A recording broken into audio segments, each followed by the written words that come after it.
Ao anatin'ny atao hoe fotoana fohy dia fohy izany nahoana mbola tiana ny tsy maintsy anatanterahana izay fifidianana izay raha jerena nefa ny lalàna dia somary tsy dia mifanaraka loatra amin'izany satria ny fifidianana dia tokony manana ray volana hatrany ny elanelana eo amin'ireo fifidianana ligy section isan-tsokajiny nefa ity moa izany hatramin'ny fahaenina amby roapolo septambra raha nytondra fanazana mikasika an'izay moa zareo avy amin'ny ministera ny fanatanjahantena dia hoe noho ity taranja ity izay efa atao hoe taraiky eo ariana loatra dia zay ny antony nanaovana ny fifidianana izay tsy maintsy atao zany satria zareo avy any amin'ny aiba no tena mila vonjena faran'izay eny satria raha tsy tafiditra ao anatin'ny fianakaviam-bean'ny aiba sika dia mitovy amin'ny teo aloha ihany zay makasika an'iny fa dia andrasana zany ny fahavitany ny fifidianana hijoroany ny federasionna vaovao na zany naty zany dia mitoy ihany ny faninanana etya ivelany zany zay karakarain'ny ireo olotsotra. Nisan'izany ny tontolon'ny tontondro ity ireo fianakaviana sy namany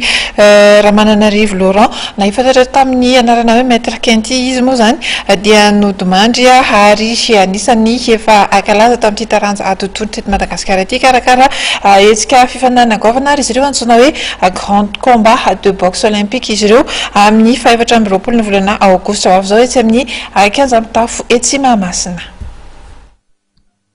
Olona iray nahavita be teo amin'ny tontolon'ny tontondro malagasy Ramananarivo Laurent na i maître Kenty nodimandry nefa ity olo-malaza ny tontondro ity ny 4 amby roapolo Mars 2024 ho fahatsiarovana ny zava-bitany dia nanapa-kevitra ny karakara hetsika govana nampitondra ny anarana hoe grand combat de boxe olympique ny fianakaviany sy ireo mpikatrika tontondro na tsapany soa azo avy aminy. Ny 3 amby roapolo aogositra izao kosa no anaovana izany izany eny amin'ny 15 tafon'ny Mahamasina. Ny aloha izay nefa dia nisy ny fifantsana natao teny amin'ny vavahady manga Anosy-be tamin'ity faran'ny herinandro ity ka nisy kazan-danja isian'ny mpandray anjara betsaka indrindra dia ny 720 kilao sy ny 450 kilao no fanitsana tamin'izany.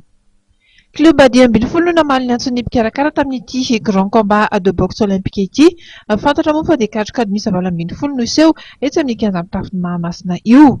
Ho an'ny Clarisse Ranolmararaza vadina velan'ny maître Kenty dia sahala ny mamelona ny fahitany ny fomba fiasan'ny foany mbola velona ny fihetsik'ireto mpikatroka notaizan'ny vadiny ireto. Ho an'ny fianakaviam-ben'ny tontolo malagasy indray dia fotoana amoazana ity taranja natory ity ny fikarakarana hetsika fahatsiarovana ny maître Kenty izao.